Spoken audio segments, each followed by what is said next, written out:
This historical accounting is based on information gathered from those descendants of the Protopori who participated in the filming of this video, and upon the written records maintained by the Annunciation Greek Orthodox Church in Winston-Salem, North Carolina. We hope that their stories will not only educate you about our past, but also inspire you to strive for the same level of dedication to our church and our community in the future. The founding, development, and growth of the Annunciation Greek Orthodox Church of Winston-Salem, North Carolina, is a 20th century story.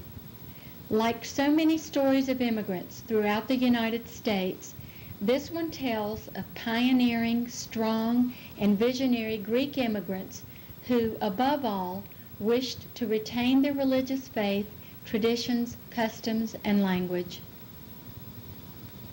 The nucleus of our church had its beginning in 1906 when a young man from Asia Minor named Alec Kyriakidis was persuaded to come to Winston-Salem from Roanoke, Virginia, to establish a restaurant.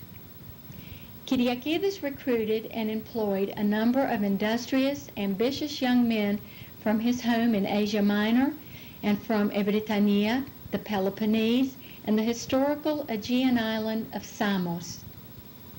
After learning a bit about business and some basic English skills, these young immigrants, with confidence and faith, set out to try their luck at the restaurant and other businesses in Winston-Salem and surrounding cities and towns. From Evrytania, Asia Minor, and other parts of Greece, the Protopori began arriving in Winston-Salem from the early 1900s through the late 1920s in search of a new home and a new life. They ministered to their religious needs by borrowing local facilities and inviting priests from neighboring cities to perform the marriages, baptisms, and other religious sacraments necessary to their lives as Greek Orthodox Christians. On October 27, 1926, the Protopori began their drive to establish a church, and the community's response was total and enthusiastic. On June 5, 1930, the community was organized under state charter and received its Certificate of Incorporation number 34502, officially recognizing it as the Greek Orthodox Community Evangelismos. A parish council was elected, officers named, and bylaws drafted and adopted. The founders then rented a building at 225.5 North Liberty Street, in which a small makeshift church was established. A Greek school was started, and Sunday school classes offered for the children. This arrangement lasted until 1943, when the community, now consisting of about 100 members, bought the Brown Memorial Baptist Church property on West 4th Street. On November 9, 1947, Bishop Germanos Polizoidis performed the consecration of the new church. The following priests and parish council presidents helped guide the community in the early years.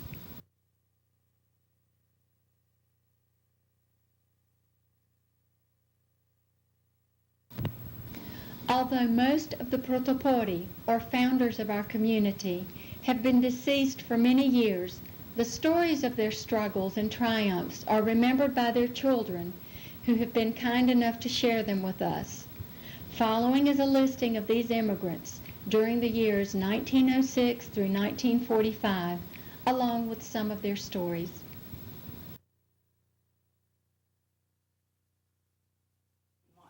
Okay, actually, the first family here was the Chryson family. That's correct. And then the Morris. Morris is the second. Right, okay, so Family, what can you tell us about your move here?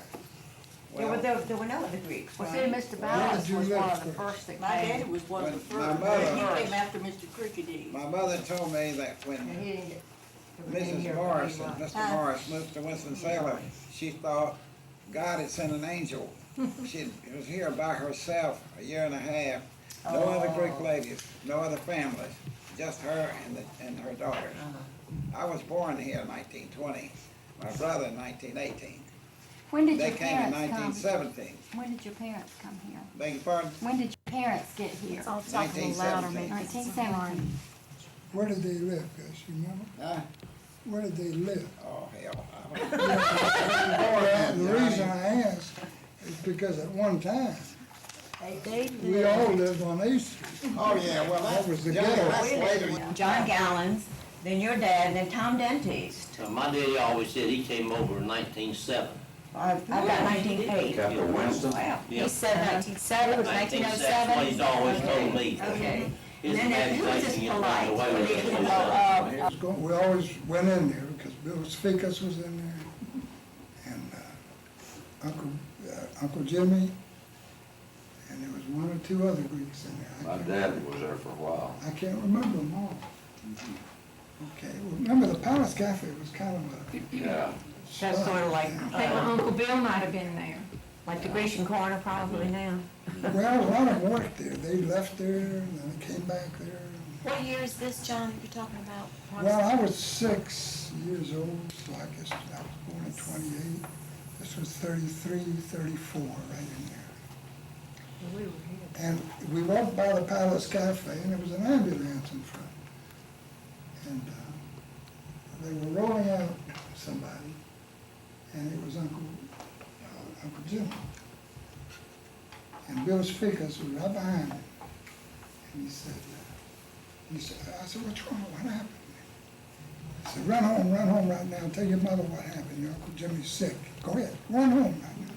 And we were running home. They used to live down on Main Street, down in Old Salem. And Gus was way ahead of me. And he walked in, Mama was there, and Aunt Julia. And Gus told him what he saw. And they wouldn't believe him. They said, buddy, get away, quit putting jokes on us and this and that. And I walked in, saying the same things. And they got in a cab, went to the hospital, and he was dead, 45 minutes. Right now, you said you were running home. Did everybody live more or less close together where you were within walking distance of each other? Well, not there. No. Not there. They could We walk live around. around Memorial Baptist Church. I think it was 1941. No, I wasn't there. Milton, Used to be in the side. You sure? Yeah, it's later. Santa Claus. Now, when y'all were on Liberty Street, who was the papa? Did y'all We remember? had a whole bunch of them that we Whole bunch couldn't of keep track of. I told you that John Pappas' son was Milton Pappas. Right. lived in Milton North and Dallas. Jimmy. And he might have some stuff with his father. Virginia can tell us where he Because is. he came here a long time ago too. See, John Pappas did. Did we send Virginia? And Birdie. Birdie died. Birdie. Birdie died, yes. Birdie She was a died. beautiful woman. I remember when they got married, they were the best looking couple I've ever seen. Remember Virgie died? John Pappas and Birdie. Well, there are a lot of people that are on the list that did not come tonight, who were Yeah. questionnaires too. Okay, so they'll get the same information you did. Cat Weatherly, you got her. Cat Remember, Weatherly yeah, never he ran died. Biltmore Grill, remember? Cat He came Weatherly. in 20. Catherine All right, Weatherly. can y'all think of anybody else that has some input? What about, We have one that I stand here, What about Mike? it's on the people, list. John and, Diamond? John, he's listed in here. He's Who is listed that? in Oh, here. is he? Yeah. John Mike, Diamond? Is he yeah. still living? No, he's he gone. moved. He was related to Stella. When did John Thompson come? I don't know. But, John Thompson. You don't have Mike Velitas. You He know came in what? 1920s. He ran Biltmore Grill. Who was that? Remember him? Mike Velitas? Remember the name. Oh, yeah, yes, I remember yes. them. He's got some children that Yeah. are living here. How about the Believers? Believers? How about the Believers? When did they Believers come? too? The They- Believers. Yeah. Velitas is the three brothers? Yeah, the ones that had the hat shop. Yeah. yeah.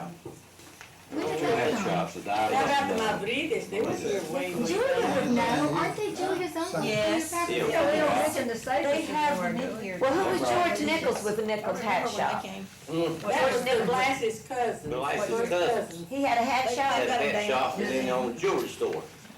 27. And then they moved to Florida. Okay. Downtown Jewel, Yeah. downtown Jewelers. The Nichols. Yeah. Yeah. I remember my brother's breakfast had the label, downtown Jewel, 78. Jack Diamond ran a hat shop. Yeah. Peggy and Kathy. Um, Yeah.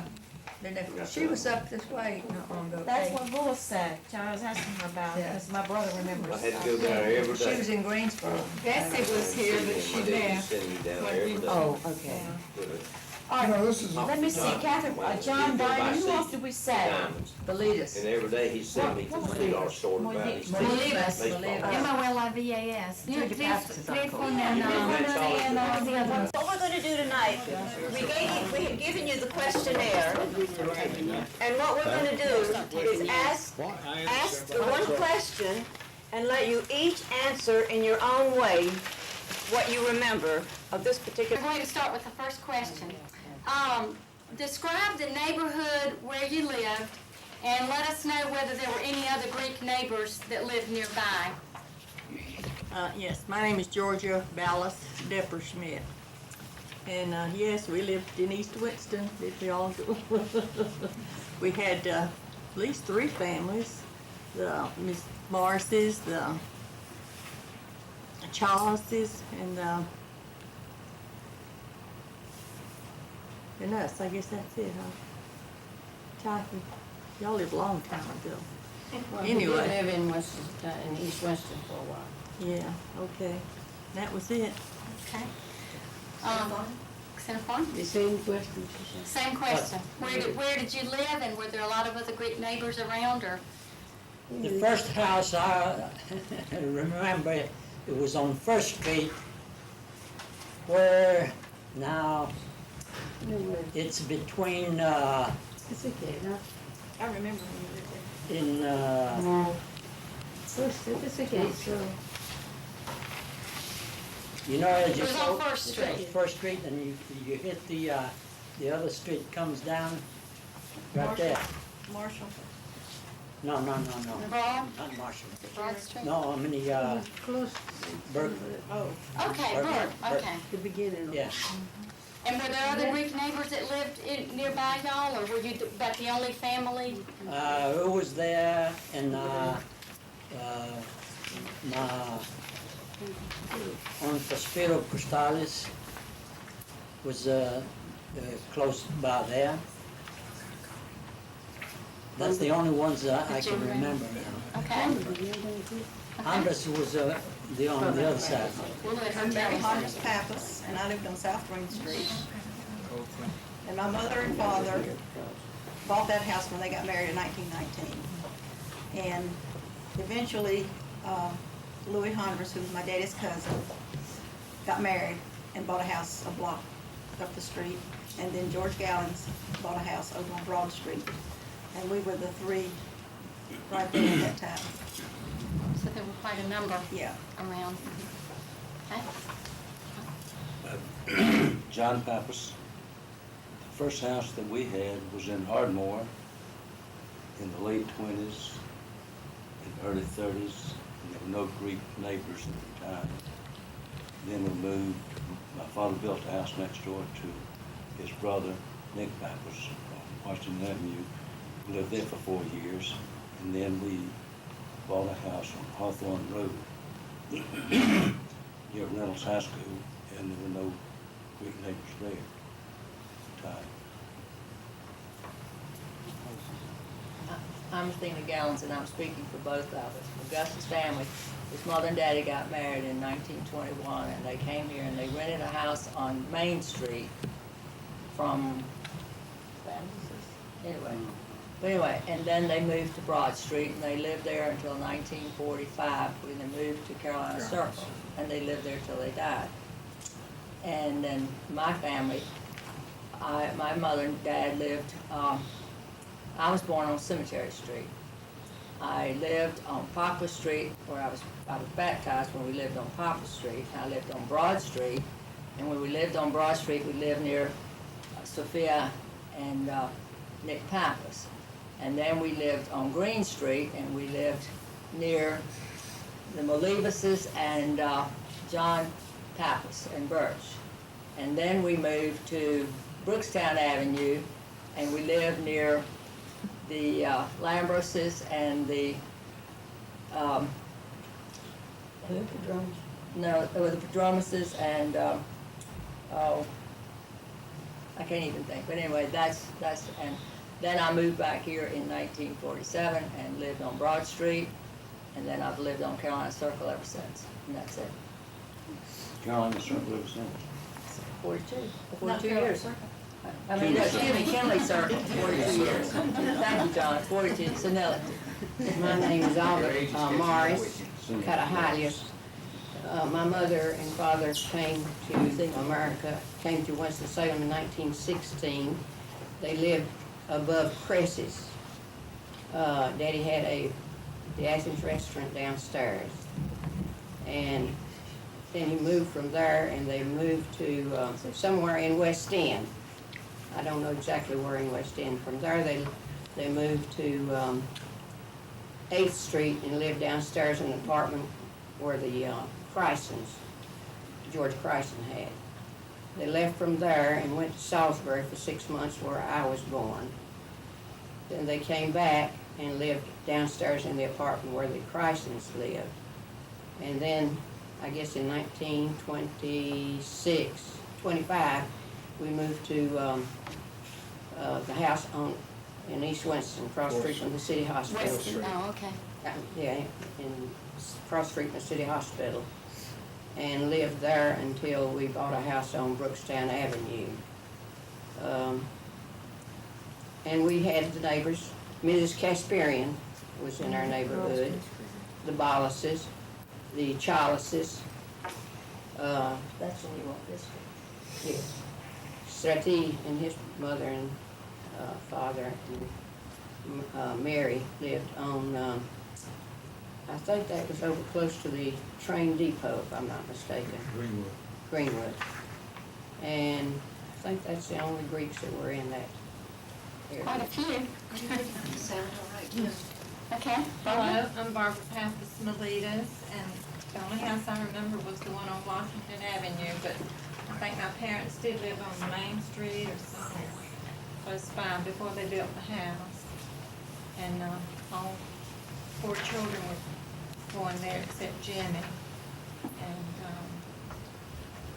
Johnny and Uncle Bill and Philalia and the other boys, Paul, Gregory, and Dikey, lived next door to us those 4 years. They were wonderful.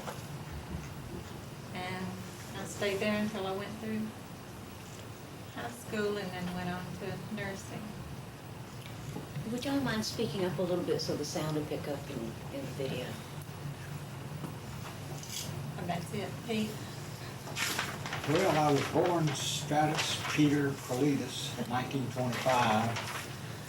In a few months, I was known as Tyke. Then I went to school, I was known as SP. And then after I got into high school, I was known as Pete. And then when I went in the Navy, I was known by a vocabulary you don't want to hear.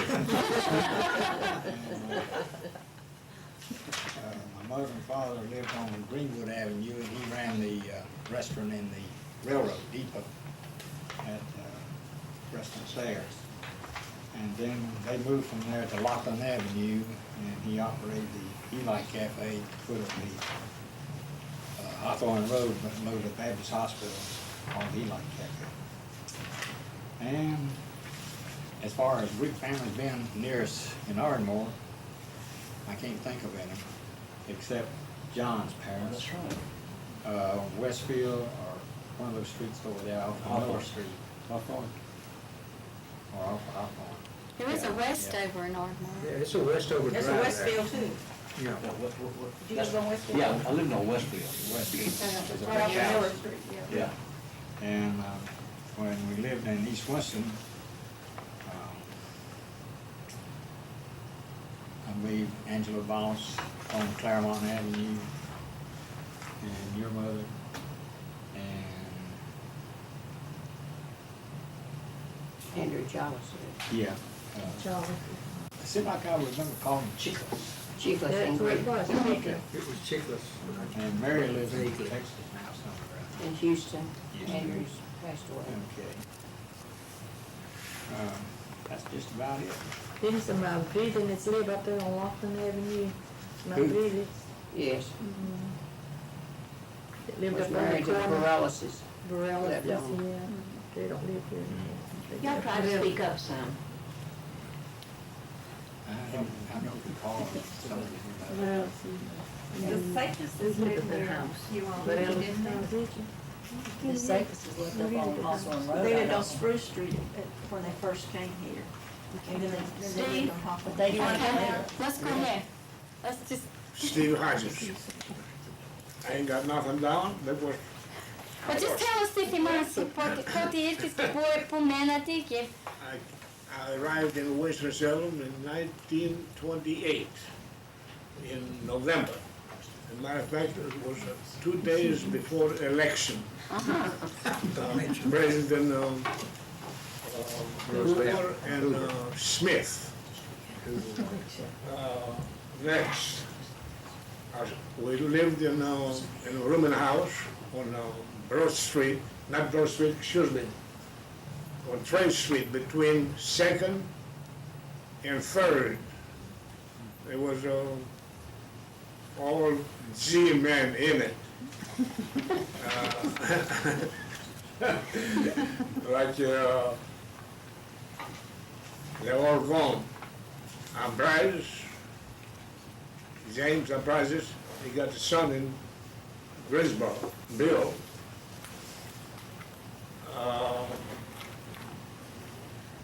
Father's name is Razukis from Corrupt City.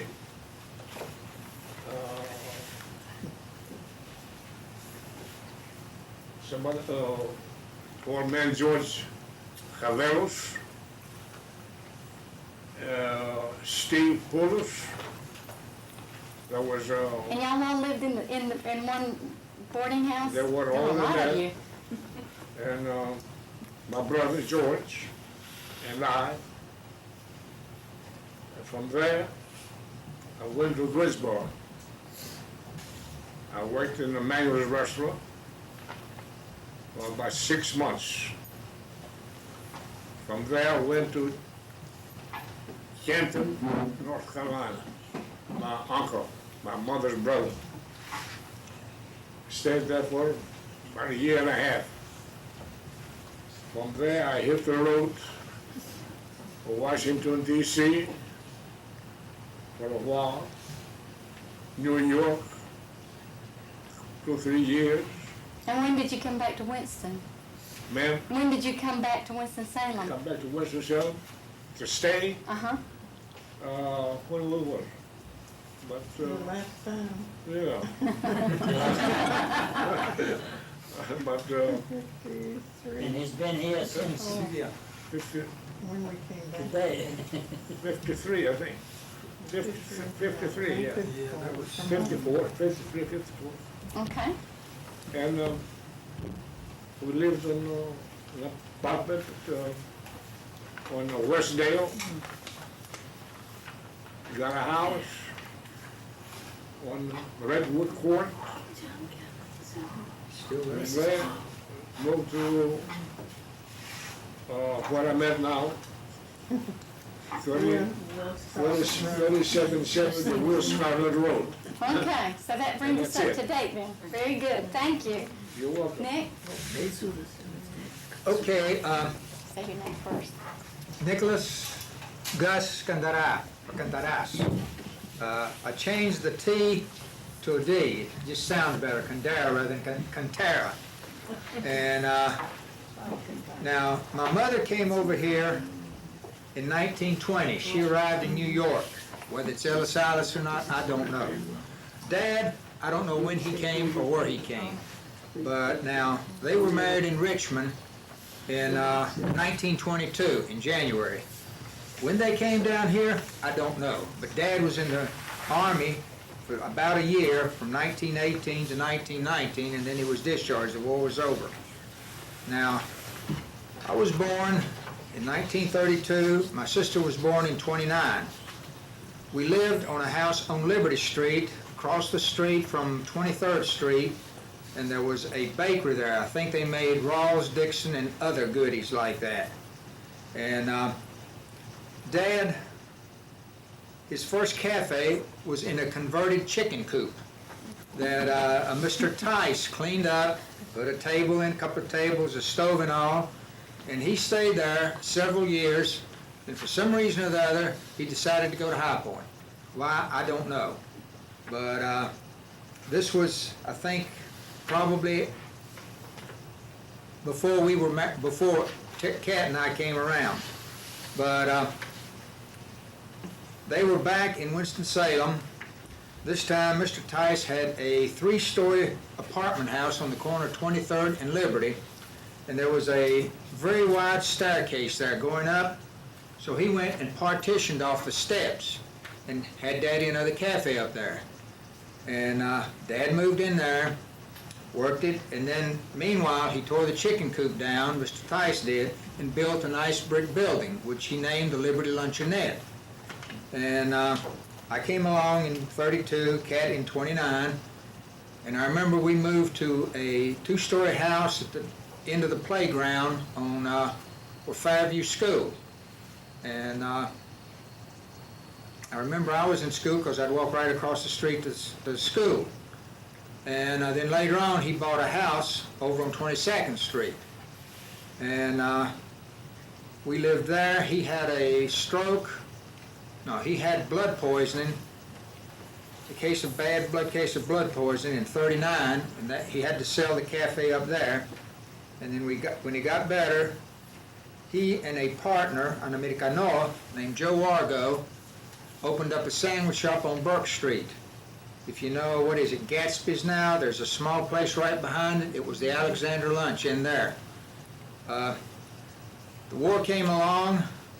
Mr. Wargo decided to leave his wife, so he enlisted, and Dad was left by himself. We heard a thud one night, and he had another attack, and so he went to the hospital. Mother and I did for a couple months there, and then we sold it. And when he recovered, he opened a sandwich shop up on Walltown Street, just the other side of Peachtree. And that was a very nice small business. But then again, he had another stroke one day, so he sold that. And this more or less left him unable to work or anything like that. He was bedridden until he passed away. But from 22nd Street, where we lived, we moved out to Clemens in 58. And Mother and Dad stayed out there. After I got married in 62, we moved back into town where we still are. And my father passed away, and then I brought Mother back in and put her in Cloverdale Apartments, and she stayed there until she passed. No, wait a minute. She went out to the Oddfellows Apartments, and there she passed away after that. But as far as Greeks, I remember the Simuses lived over on Patterson Avenue. Y'all lived down on 8th Street. The Poulos and some others lived right down at the bottom of 8th Street, at the end, Buxton right there. Morrises lived out on 4th Street. George, didn't y'all? Those Christens lived on 8th Street. Pete Chris and his mother. Yeah, I remember lived on 8th Pete Chris Street. down there. I think there were duplexes down there or Yes. something. The Staffuses lived there. I don't remember them. The Poulises lived lived there. lived on Buxton. Somewhere around there. And the Vlasses lived on Northwest Vlasses Boulevard. lived on Northwest Boulevard, again, a duplex, I think it was. Okay, we're gonna move on Let's go. to the next batch of questions. Thank you. You're welcome. The next ones, I think I'm gonna try to kind of consolidate a little bit, because I think you'll be able to answer them all at the same time.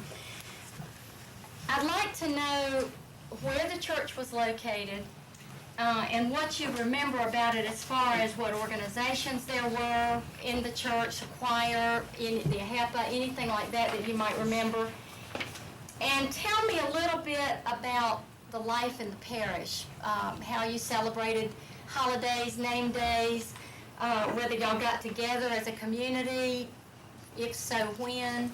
Just kind of tell me a little bit about the church life, what you remember. You know, you don't have to tell me everything, just the highlights.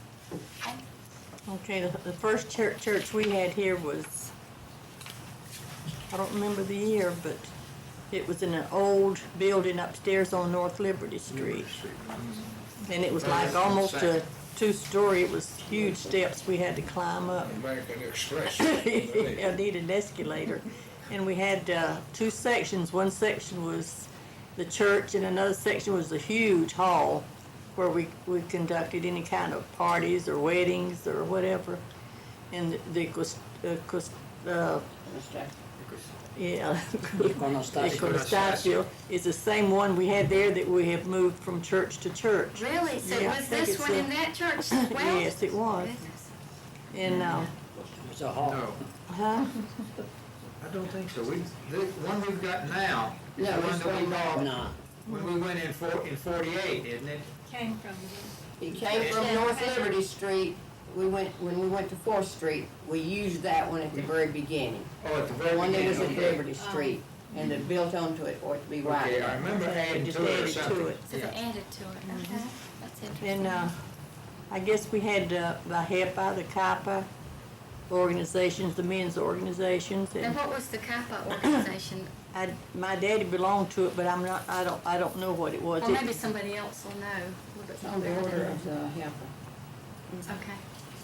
Okay, go ahead, I'm sorry. Okay, that's all right. And, you see, we had a choir for one of the, girls that were older than I was in that. Do you remember when that started, or any idea, as far as a year maybe? It would have had to been in the late 30s because we still lived in East Winston then, and we had to walk. We walked to church. It was only about 4 or 5 blocks. So we walked to church. It had to be in the late 30s. And did y'all get together on a regular basis, or just like for holidays, as a community, I guess? Like for Vasilopit or something, did y'all do any of that? I'm sure we did, yeah. In name days, we did like they always have, it was from house to house. Whenever someone had a name day, everybody went to their house, and they, had servings, like they still do. Yeah. Okay. That's good. Okay, anybody at the phone, do you want to add anything to that? Do you? No. She said it all. Mary, would you like to I say? remember when I was in there, on Liberty Street, between Liberty Street and Main Street, that we had the church, and we had to climb all the steps. Well, it was up the same. And, The same thing. Everybody seems to remember those steps. They must have been bad. yeah. Don't you remember that? It was a And it was large, enough, because we didn't have many people here then. About how many would you say were here around that time when it was on Liberty Street? Do any of y'all remember? Just kind of roughly what I we're can talking say about? maybe. There's a picture of all the children, so 34 families, Mary? I don't think it was 30, 40 Probably probably. 15, 25. That's 30, No, it was more than that. Okay, that kind of gives us an idea of how big the community was. Okay, Mary, you got anything to add? Yes, I remember the church on Liberty Street, because I had to go to Greek school there. We had to walk from Wiley School all the way downtown to go to Greek school, which was miserable.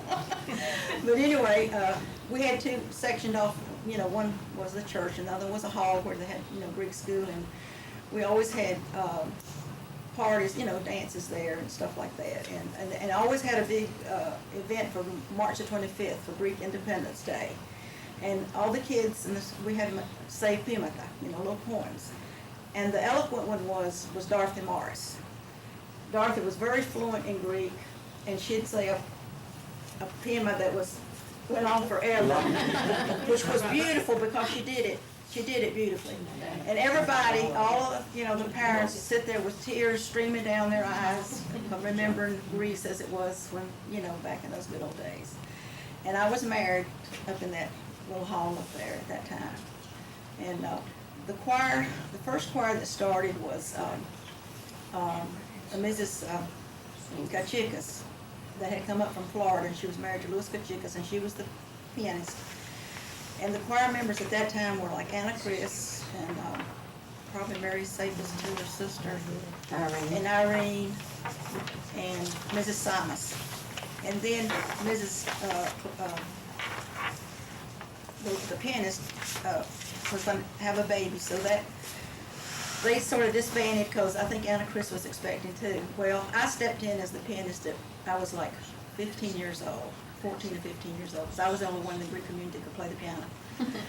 And we were 5 of us to begin with, and I played the piano and directed the choir, and I did it for 5 years.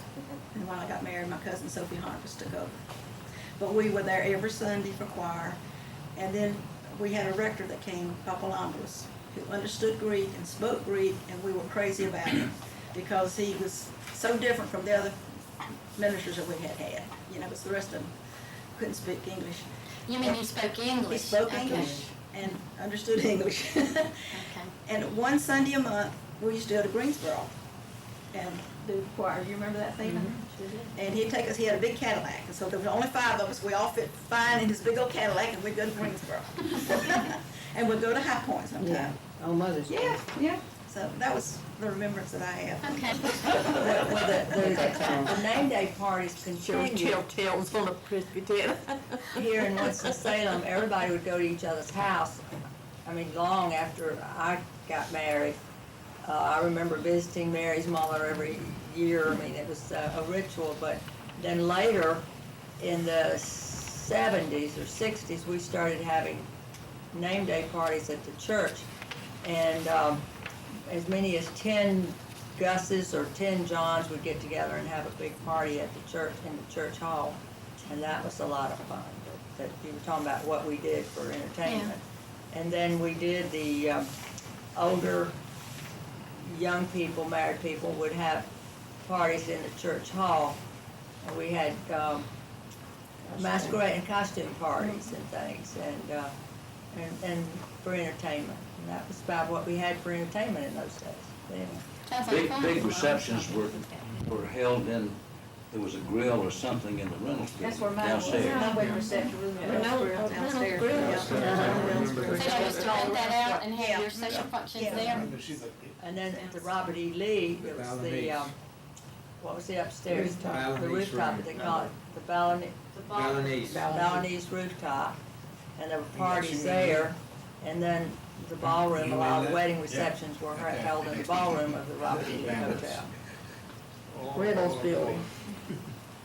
Reynolds Building. We had a First, Reynolds Building mostly, and then, later. Okay, Dorothy? That's all right. We also had a group, they call them the GADs, which was the Greek American Daughters. And we had quite a few members for that. And I have something that we used to give little plays downstairs at the church, and we would always serve a dinner. And the men from the New York Grill were nice enough to cook the lambs or anything for us. They all liked Dorothy because she catered to. And who were the ones that would do the cooking, you said? Well, it was Daddy's Katsudas and the Masses brothers, and I don't know who else was down there as a partner, but it was just quite a few. So they cooked the entire meal They would and y'all would serve it? That's most kind of of the neat. meals, yeah. And this is one of the programs that we had. It has a Sermon of the Mount by Helen Ballas, Thanksgiving Day by Catherine Blassis, Come You Thankful People, all of us would sing, and Prayer of the Thanksgiving, all sing.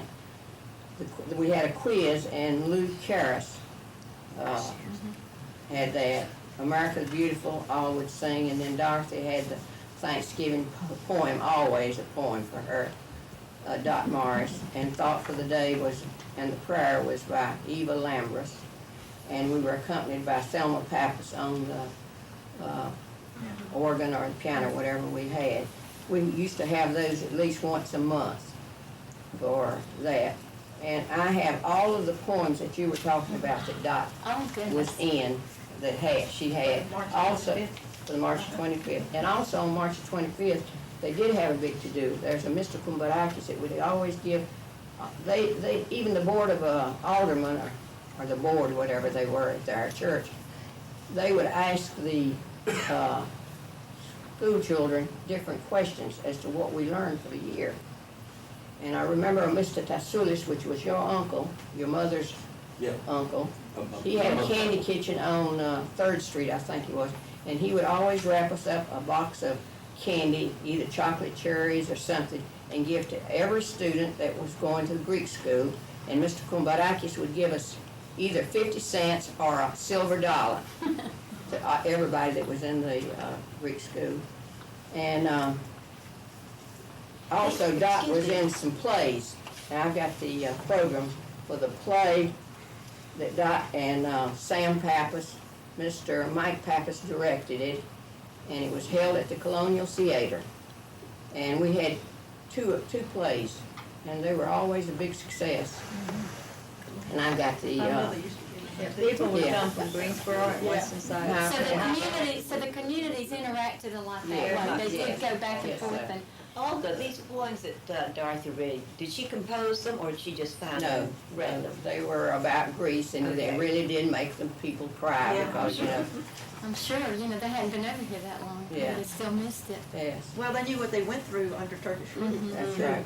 And I've even got that Humania that we used to go and sing with a calendar. I've got that written down, and also have pictures. We always ended up at my house for after New Year's, the calendar. And I've got pictures here that of all the people that would go around in the cars. It would be about 4 or 5 cars that would go around for that. I guess that's about all I can add to it. I know it's a lot more, but I'm getting senile. I can't remember. You said something about an organization called St. Catherine's? Yes, it's the Greek American Daughters of St. Catherine's. I've got something written in here about that also. Mr. Ochanidis from Washington, his mother was named Catherine. So he sponsored our club, the GADs. And what did y'all do? What was the... We would go around and sing the calendar, and most everybody that was in the choir was in this GAD. Okay. We had an age group that, you couldn't, if you were too young, you couldn't be in that. And we tried to do things for the church to raise money for the church also. And all the money that went from the calendar, we would give it to the church because it was needed. And we went to a lot of houses at that time. Was this the organization that helped the Red Cross during the war? No, this was after. We had this GAD afterwards. I've got something about the Red Cross. Mrs. Mrs. Hondas is in that. I don't remember whether I had given that to you or not.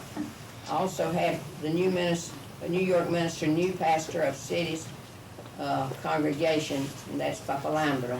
So that was Papalambra, okay. Yes, Papalambra. I'll get with you and get all that stuff. Okay, and it says 25 local boys were in the Greek, were in the army. I've got that. We have the pictures that would go I with have it. something about the Red Cross here too. Okay. Y'all can have all this. Okay. I'm gonna let you have all these. My sister had saved about everything she could find. Great. So, Anything else you can think of that you'd like to share? I do remember that when my sister got married, before my sister got married, it was somebody else that got married before her. Virginia, on the church on 4th Street. No, but it was before her, and they let them have the wedding at the Episcopal Church.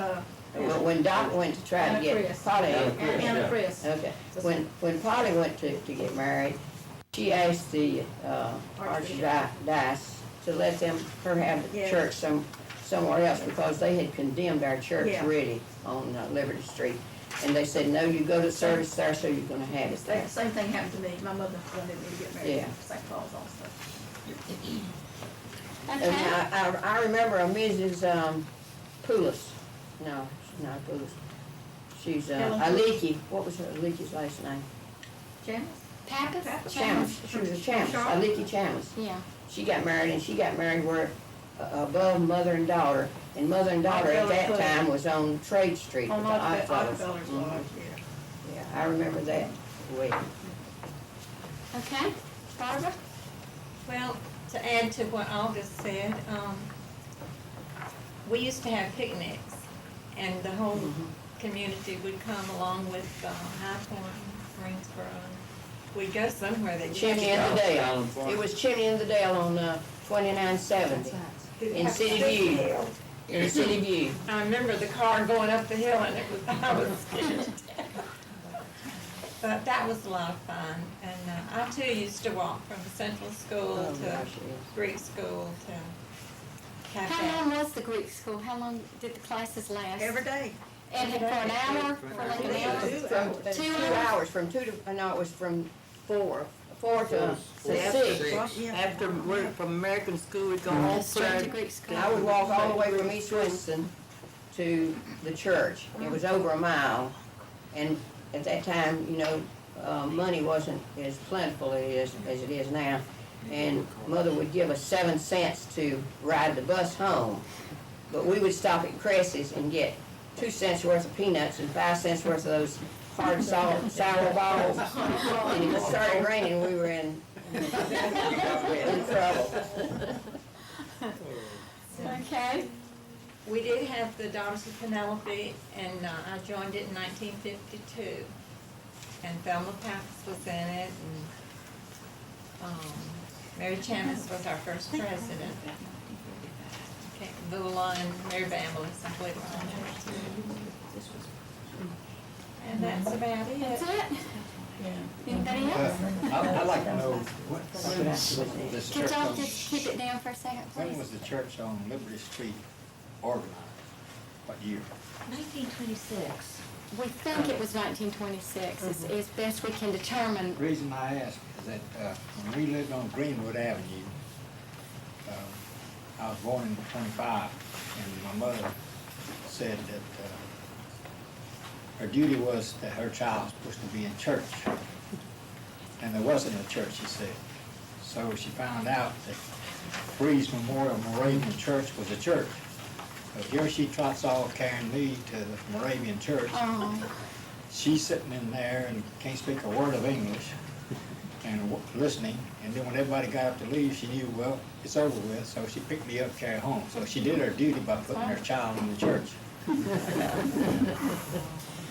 She did what she was supposed to do, didn't she? And then I want to know, I was talking to my sister, and she said she seemed to think that they didn't have Sunday school.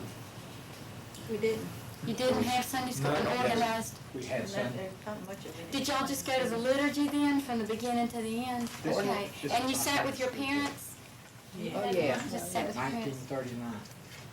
Well, what according to this, the church was in October of 1926. Right. That's what we're going by too, This little so. book here, you had to read the story, be able to read it, before they would give you the picture that went in there. And you had to get your mother to help you understand what you read. So it looks like I didn't miss a page. You got them all. Got them all. Well, we had Sunday school on Saturday. You did have, was it like Sunday school on Saturday. Really? April the 7th. Was it just like catechism? They would teach you about the church? We read Papa Lambda, I don't know. I don't think you went Well, at that time when Papa Lambda. I didn't learn anything. So Olga, did they just teach you catechism, like about the Yes. church and the services and stuff like that? But it was on Saturday? It was on Saturday. Okay, that's But interesting. anyway, this was, Now, that little book came from where? Which? Church. Our church? At Okay. church. Okay. And the preacher would, the Sunday school teacher would give me the picture after I read the story. Okay. And I don't know whether I did the cover and knew this or whether my mother did it for me. So But, obviously you did a good job because you got pictures on it. That's So. 61 years old. And then I served as an alkali. And I enjoyed it, serving an alkali, especially the one down on Liberty Street. And as you always know, there's always a Diabolaki somewhere, and I was one of them. And after they served the communion and the bread was put aside, and the priest told me to put the bread up, So I would take the bread and I raised the window, and there's a lot of pigeons down there, and set the bread on. And I thumped the bread out, and the pigeons flying down again. Less pigeons until I got caught. That's about all I want. Is that it? Yes, it's me. And then, The choir went to a Russian Me, teacher on in and Fenimore out, Street. Wilson. 1 second, Mr. Went You went to to a The Russian. choir went to a Russian woman on Fenimore Street. Remember, Gus? Was it by Yeah. chance Mrs. Siebel? Yeah, she was okay. She was And She German. taught piano there for many, She taught many me- years. yeah, she And her taught- husband taught violin. Well, she taught me, she's the one that taught me to play the piano, organ for the piano, I mean, for the choir. I already knew how to play, but she taught me how to do the. We would go there on Saturday and they would charge us 25 cents a lesson. Not too So bad. the only other thing that I remember about that church, my father died in 1941.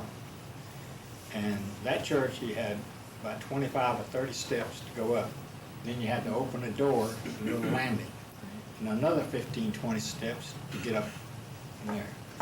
And some of those Greek men I remember were kind of fat, a little heavy, just trying to carry my dad up those steps. And they trying to squeeze through the door.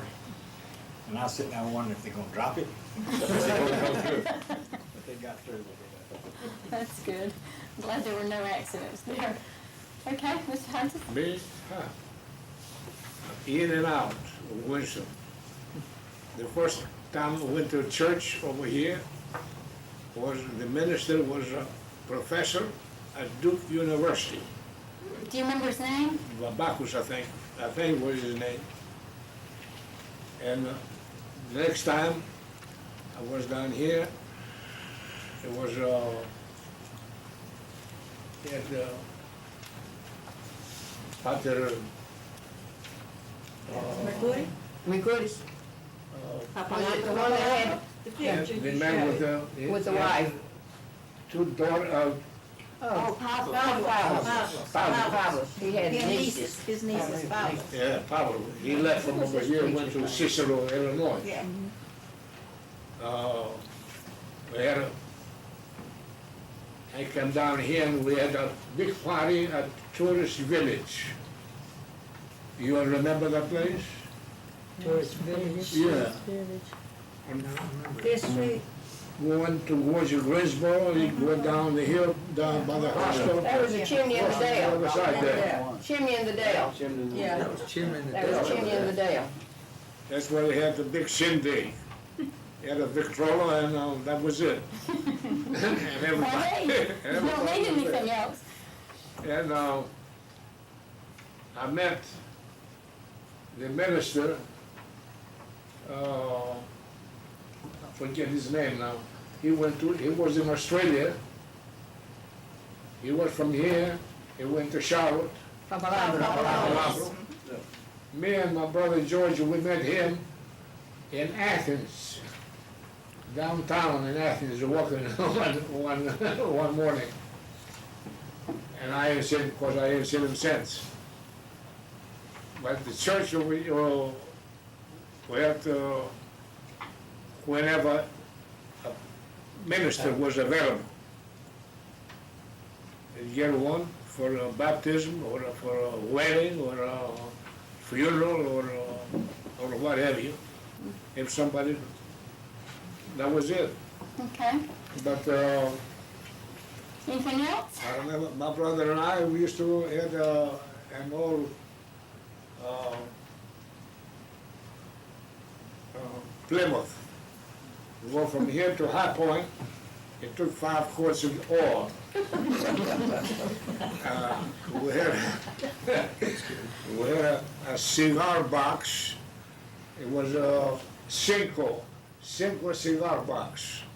It had cut a hole in the middle, and we go from one place, go around the town, collect money for the church. People from High Point, they used to come over here when they had a minister. From Greensboro, the same way. Yeah. I was in the service for some years. When I come back, they had already bought the church on the 4th Street. And from there, that's about Rest is it. history. We'll get to that in the next chapter. Okay, thank you.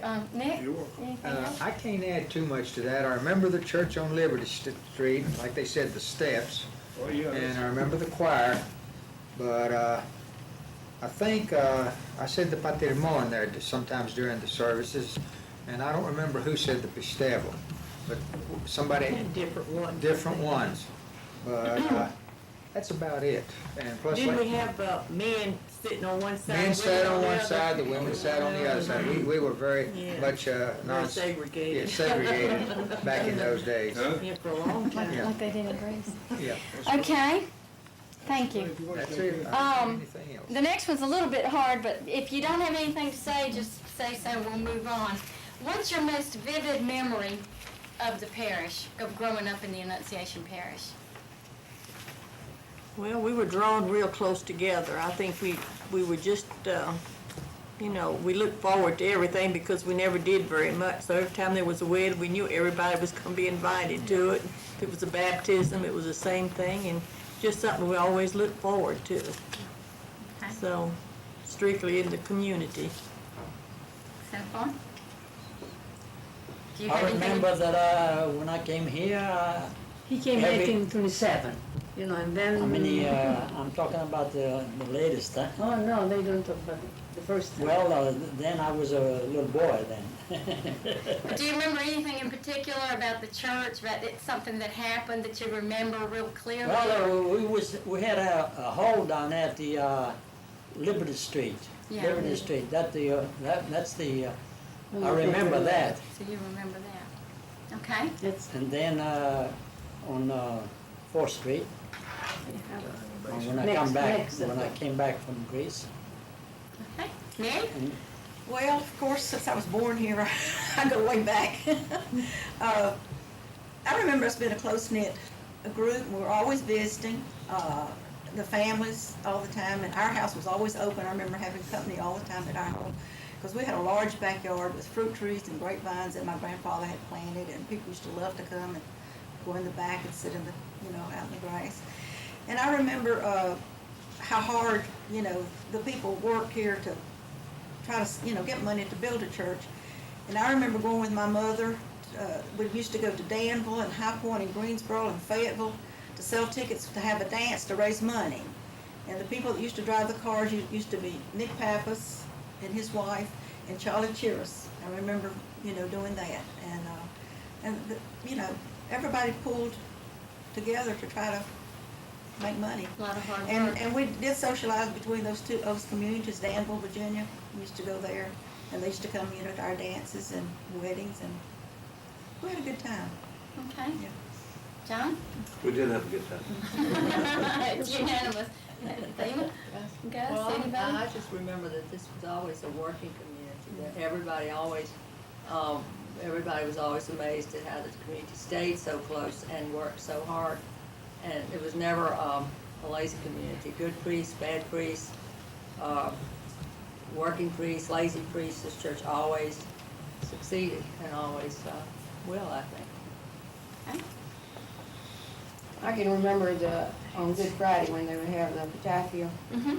that the older women, of course, would come, and I remember, what was that lady, Mrs. Johnson from, Greensboro. High Point, Yaya Johnson from, High Point would come over, and they would always bring in onions and olives and bread and things like that to eat. And that was one time my mother let me stay out of school on Good Friday, and we would help with the epitaphium. But, and the young people would get together more so that back then, of course, you know, our parents didn't let us date or go out any, so we had a group. We had a group, boys and girls, Gus, his brothers, Nick Hundress, Bill Hundress, all of that age group that we were together. And we would either go to maybe Chimney in the Dale, and we would go to some kind of a dance that they would have back out there. It was an American dance. Or we would go bowling as a group, not individually. So things like that is what I can remember. We did have a good time. And like she said, the name days, you went into the name day, you just said hello, they served you, and Mama would say, "Simmer das här för cafe." You didn't serve coffee on that day because they were in such a hurry to come and go, and Mother had George. So they had an awful lot of Georges that they had to go to, and a lot of them would say, I can't take the sweets now, just put it in a little bag and I'll take it with me. Some of them would even have a taxi waiting for them so that they could leave to go from our house somewhere else. And lots of times they would come to our house either first because we were so far away from the other Greeks, or that we would be the last person that they would go to. So, like she said, it was a close-knit, and I don't think we had any differences of opinion here. I mean, you know, a lot of communities, they have arguments and they don't speak to each other for a while. I can't remember back then of having any hard feelings. And I do remember my mother saying that she dressed Mary's mother as a bride and her aunt. And Mrs. Mrs. Francis went and asked Mom when they went and told her that she was gonna marry this John Francis. She asked my mama, "What do you think? He looks good. You ought to go on and marry him." I just remember enjoying going from house to house and having such a big, wonderful group of people that we would visit and get all those goodies. And I remember going to some houses and watching them make call-it. That impressed me a lot. Excuse me, I remember something my mother-in-law told me, that if a stranger came to town, to church, any stranger, they were always invited into a home for lunch. It never, it never failed, and you never went away from church hungry. And if a stranger came to town and had no place to stay, they didn't stay in a hotel, they stayed in a home. And she told me that goes way back. That's true. I remember the servicemen coming to our home and having lunch after church. That was really nice. Okay. Well, I like the picnics, really. Still do? Yeah, I still do. And the only thing I dreaded more than anything was communion. Because my mother was strictly, you know, Take the communion every Sunday. and so before we go to church, we don't eat. And city. Then we go to church and I'm sitting there and my stomach's, and I want to eat. And then I had to go up and they take communion. And back then, you go up and he'd ask your name and he said, That's right. that's Yaakov. I just shout my name out so everybody know that who I was and I was asking for communion. So, That's the way it was done back then. yeah. But, Over there and over here. yeah. What's the palm? But Anything else? I just did not like the You didn't like the vinegar, communion you part. know, and starving, you know, waiting for something to Fasted for a week. Yeah. They don't do that Yeah. now. Okay, Mr. Hodges? Anything you'd like to add? You remember anything in particular, or you want to just? The first meal I had over here in a home was at the Gallins' home. George Gallins on Broad Street. He and Johnny and Jimmy, God bless his soul, I was holding them, one on each leg, and they had Jimmy in the middle. Long time ago. I had some pictures of that, but what happened to him, I don't know. I lost. That was a long time ago, my friend. Okay, Rick? Well, basically, it's just the get-togethers that they had at the church. Remember the church, and then the functions, the parties they'd have, New Year's, and this, that, and the other. But like they say, it was a chance for everybody to get together. And it was a good feeling knowing that you knew everybody, and the community was small enough to where everybody knew you. So I really enjoyed growing up. But then the community started getting bigger, and we started, you know, not seeing as much of each other. But it was nice growing up in Winston-Salem. Back then, everybody was in the same boat. Yeah. Everybody was in the same boat. After the war, things Just a happened. minute now. Stop pulling this way, that way, and then go, that's the way you're going to go. Okay, let's go ahead and move on. do you, along that same line as what we just covered, do you remember any specific traditions that your parents brought with them from Greece to this country? I guess the calendar would be something along those lines, or particular things that y'all used to do in your homes that your parents might have brought from the old country and that you might continue to do even now with your children, or even if y'all just did it then, if you could just kind of let us know a little bit about, do any of y'all remember anything like that, or not particularly? Amusement Yeah. for Easter and Christmas. Yeah, the pastries. Back then, you really wanted the baklava because nobody made it except maybe Easter for the name days or for Christmas. Right. They didn't have it all year round like you do now. Yeah. Make the So the special cooking has survived then, Yeah. that definitely has, Yeah. right. The cuisine Yeah. has definitely Yeah. survived. Okay, and, okay, do y'all remember anything that was, that when y'all were together, anything that humorous or something funny that might have happened at any of your get-togethers, or How about a Greek school experience? that y'all might want to share with us? Well, when we had the old Papa Dia way back, she, Is this the one with the powder on Yes. Okay. she made us wear smocks. Our parents had to make us all smocks down to our ankles, because said she didn't want the preachers looking at our legs. It must have been pretty then. Anybody else? Y'all remember anything humorous or that might have happened at one of your picnics or your dances or your weddings? The only thing humorous I remember is when Johnny Rustis and Irene Sapis got married. Johnny fainted. I remember They that. had Yeah, gardenias in her yeah. Put him bouquet. down in a chair. Chair. Well, it was up in the hall and it was hot, It's you know, stuffy. stuffy, I remember that. and, yeah, and Johnny fainted. And it was because of the gardenias in her bouquet? Well, I I think think the it was heat the too, smell the and the heat too, heat. and the heat, you know. Well, Greek weddings aren't Yeah, exactly sure. right, that's right, especially back in those days.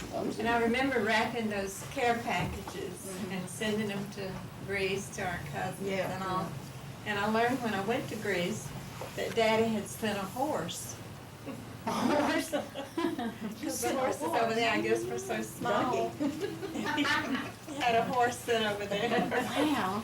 So they could Something fly. else, when my father first came to Winston, he had the Little Rex Cafe, and he was a good cook because he learned to be a chef in New York.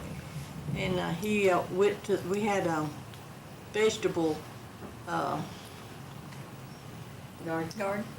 no, the store that sold vegetables was Produce store. Yeah, Mr. produce. No, this was Eford's. Oh, It was on Liberty Street, right where Liberty mother Street. and daughter used to be.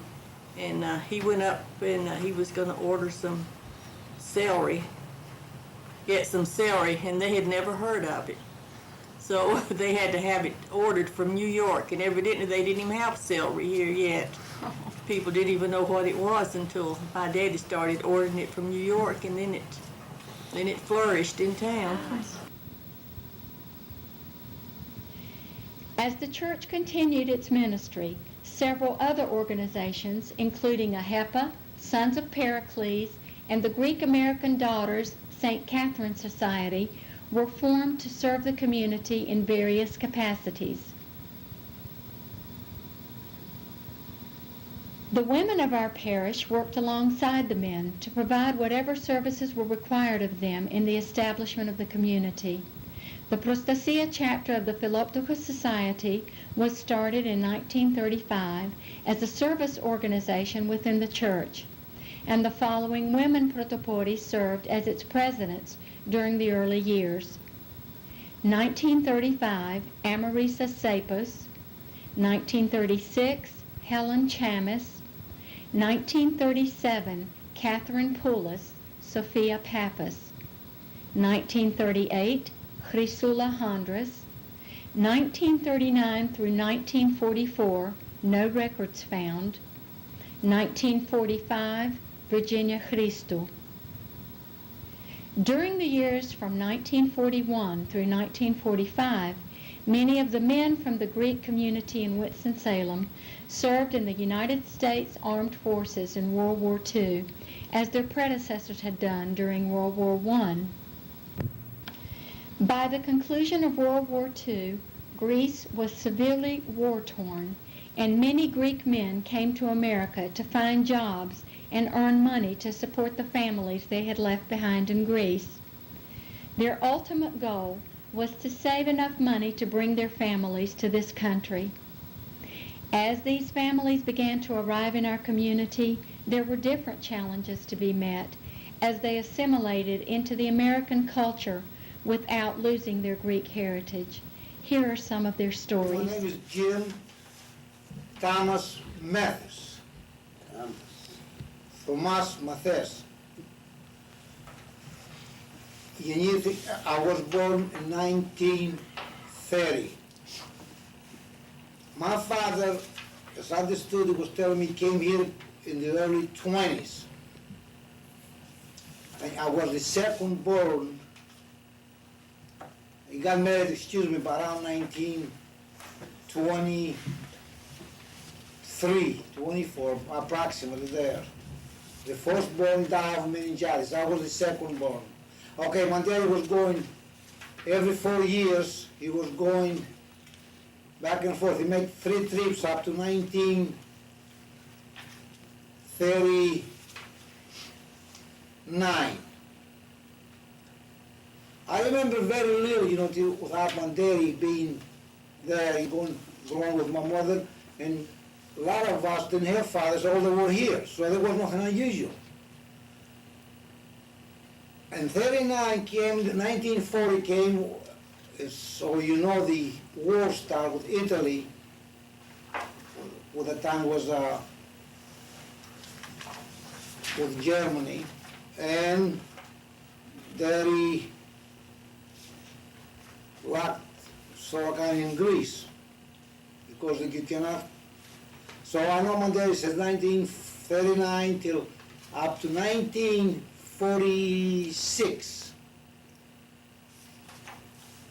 Now, those war He years, was where? I don't know, did He you was want me to where? go? Was he in Greece? He was in Greece now. He came and 1939, make a trip, but he didn't know the war would start, so when the war started, he did not come back. He wasn't a citizen, but he was a permanent resident, or as they call it now. So, during the war years, we were all together. Under the German occupation, the Germans brought us down to the ground. And then when the Germans left, the communists took over. And then being on the other side of the communists, they were after us. And luckily, Daddy sneaked up and came back around 1946, I think. When he came here, went back to his old work. Needless to say what kind of work he was doing. So he became a citizen. And I think it was taking 5 years to become a citizen. And so when he became a citizen, for the only purpose to bring us here. So he brought us here in 1951. Olga Mathis Vlachos was born in Klopsy in Greece. My daddy was John Nick Mathis. He started coming to the United States in 1920, after he got married. He came to Greece about every 3-4 years, have a child, and didn't come back. He left me in 1935 when I was 6 months old. During the war, he was here in the United States, the Second World War, that is. After the war, we started the Civil War, so he couldn't come. It was too much trouble, so he decided to bring us all back here, the whole family. He said, come here and stay till the war is over, then you come back. But we never went back. Too much trouble in Greece. The hardest time in Greece when I was growing up, not having a father, was I didn't know a father. I felt like an orphan because I didn't have a father. And the worst part was my uncle Thomas Mathis was there, and my cousin had a father, and I felt bad about that time. Thank you. I never told you about it. My name is Dennis Chris Canales. I was born in Talismana, Britannias, October the 3, 1928. My grandfather was in the United States. He came in 1905. And my father came in 1914. And my father, when he was 25 years old, he went to Greece and got married the 28th of December 1924. He stayed with my mother 40 days and came to the United States. And then he came back in 1927, and I was conceived. And I was born sometime in the early 1928, I guess, he came then. So, then when I was born, and I was 6 months old, I came to the United States back in March 1929. That's when the Depression time started here in the United States then. We stayed there, we stayed here just about 5.5 years then. And of course, because it was the Depression time, or because my father always had his mind, his body was here, but his mind always was in the old country. So he took us back to the old country, and the main thing was it for us to learn Greek, to go to the Greek school there. So we went back up there in 1934, he built a house in Karpenisi, and I finished the high school up there. The only time I stayed in Greece, it was 12 years only to finish the high school. And 6 months when I was born. The rest of the time, I'm in the United States. 59 years. 59 years. During that time, the majority of the people, they used to go to Greece and get married and leave their wives there because they had their mothers and fathers there. And for their wives to take care of those people. And sometimes they brought the families over, but they took them back because times was bad in 1930s up here. But always the most important, because they had a dream that one day they would go up there to live the rest of their lives. This was their dream, to stay here for a little while. But after you have children, and then grow up and you have grandchildren, how can you leave your children and grandchildren and go back to the old country? For what? But that's exactly what they have in mind. And of course, these people, they miss the most important thing, to grow up with the children. And when the fathers cannot grow up with the children and worry about when they get sick and lose a little bit sleep and all those things, they get to the point they don't have the feelings that the fathers have when they grow up with the children. That's another thing, because you stay away. I know many people, they had children, they're going to see the children after 10 years, 15 years, 20 years. You leave a baby, and then you see grown-up man. That's awful. But of course, many people done that in their lives. But of course, we live in Greece, and we had one of the much better homes in Karpenisi. And during that time, $30 was 3,000 drachmas. You can live rich. If you had 5,000 drachmas, $50 a month, you live very rich. And I remember my father had money up there, and every month we go up there, get 3,000, 5,000 drachmas, and we live rich. And a lot of people was the cheap living there, because the dollar had 100 drachmas.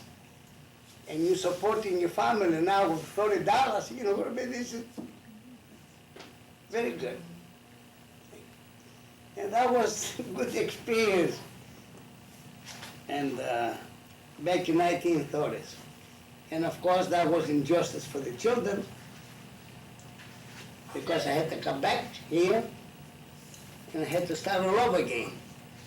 I finished high school up there, but I didn't go to school here.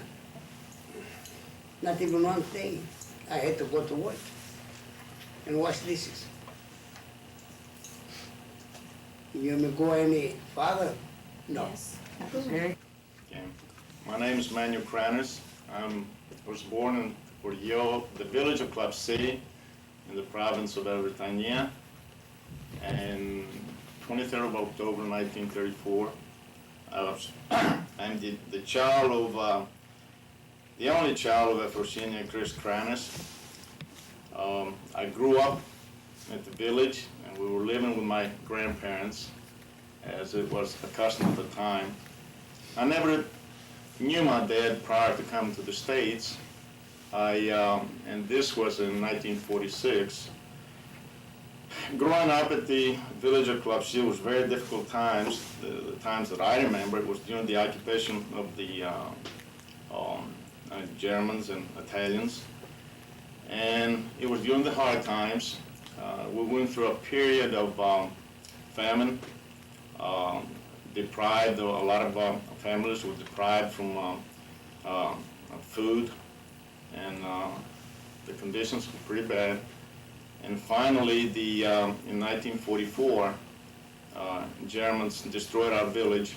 Out of about 150 houses, only 2 houses remained that were not destroyed. My dad left Greece in 1938. I think it was July, arrived here in the States, came here for a better life. It was very difficult times in Greece, couldn't make a living. And the thing was to come here for a period of time, then come back, return to Greece, and live a comfortable life, I guess. But things didn't work out that way.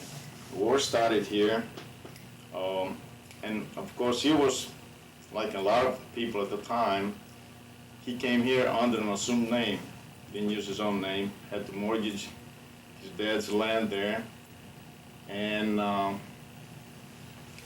started at the bottom. He got a job, and I believe it was a Washington Cafe in Reidsville, North Carolina, and started in the kitchen, of course, washing dishes, and by the time he paid off his mortgage, he was drafted in the service. He came here with an assumed name that he had. The name that he had was an American citizenship individual that was born in Chicago, I believe. So he was an American citizen. Drafted, spent 4.5 years in service, and finally was I think it was in the, no, I know it was in the Philippines, the Pacific Theater. Spent 4.5 years there, and finally he returned to the States. In the meantime, he was wounded. Anyways, in 1940, he was discharged in 1945, and he decided to bring my mom and I to the States. And I was 12 years old when we arrived to the States in 1946, November 1946. And that was the first time that I saw my dad. I never remember him. I just saw pictures of it. And so life started here in the States, and we were living at the time in Thomasville. And from 46 to 1956, then my dad moved the family here in Winston-Salem. I grew up in Thomasville. I finished high school. I was the only Greek guy there, and I was treated very well. And then I went on the University of North Carolina and at Chapel Hill now, and eventually finished that, served a couple of years in service, and then returned here in Winston-Salem. So that's the story. I have a couple of questions if y'all would just just let it keep rolling, Jim. We'll see if we can use this. But I know when your parents came back to Greece, they probably told y'all about life in the United States and what you would find when you came here. What did you expect when you came to this country? How did you picture it when you were in Greece as a child?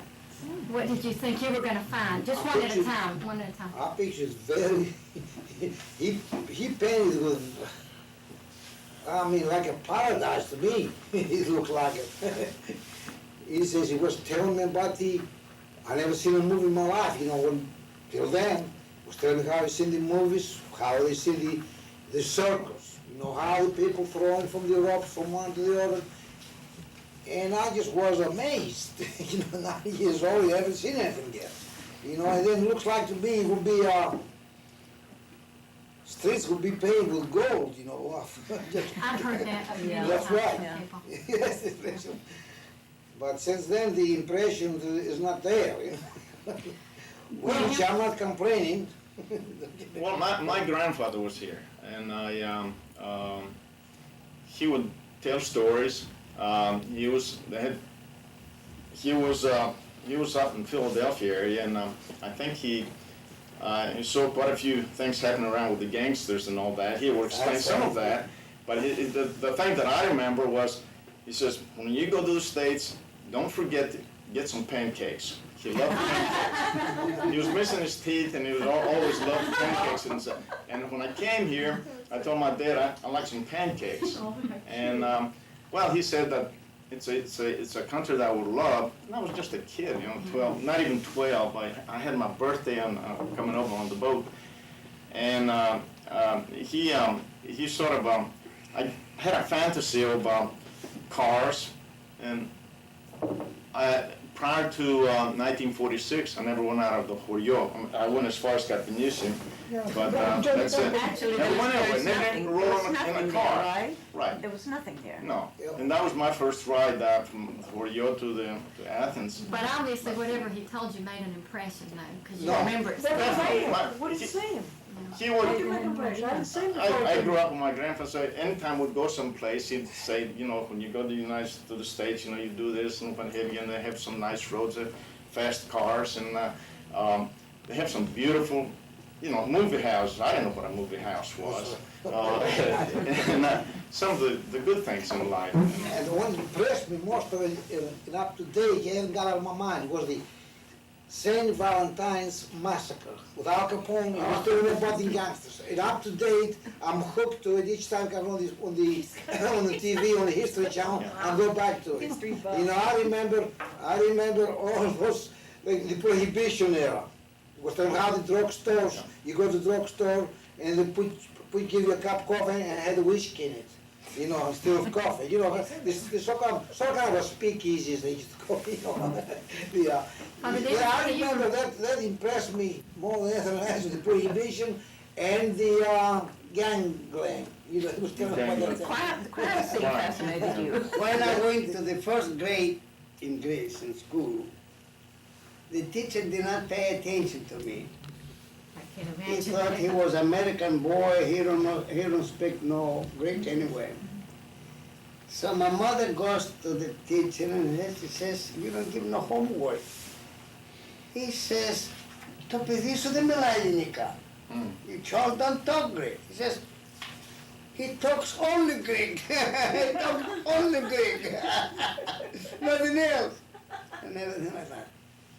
So I went to the second grade, and I was one of the best students. They gave you homework. And who was my teacher?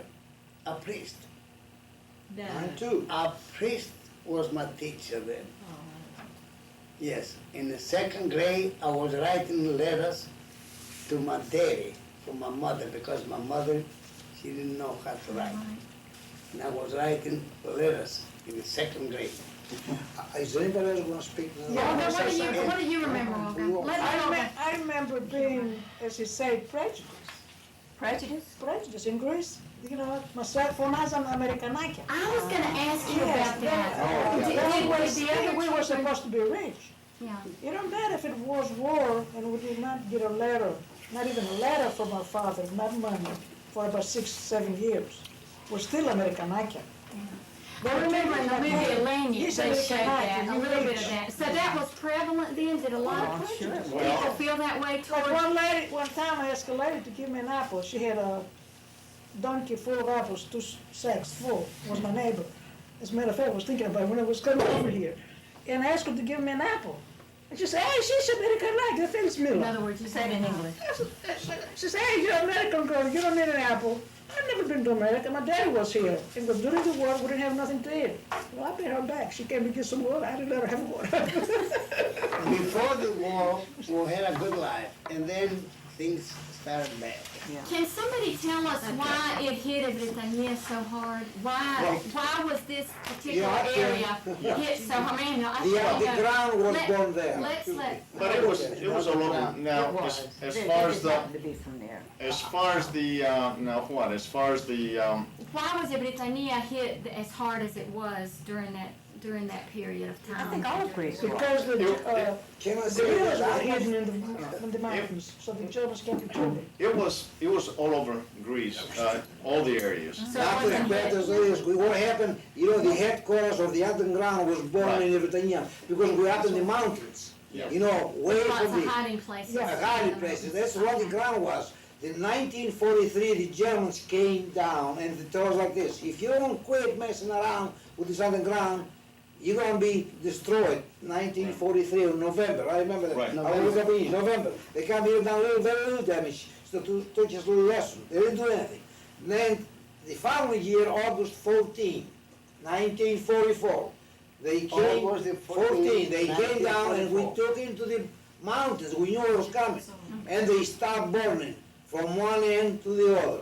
Now, was that the Germans or was that what, was that the We took it communists? to the mountains. We just left. It was the Germans, not the The communists. scorch, you remember, if you want history, remember the scorched the earth policy? Well, it we gave, and then they left, within 2-3 months, they done, I remember withdrawal.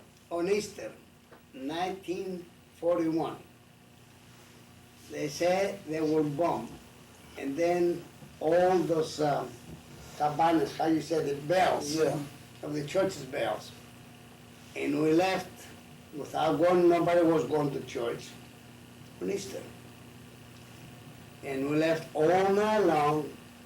And I remember my mother took my younger brother, who took nothing with us, what we had, and we went to the mountains.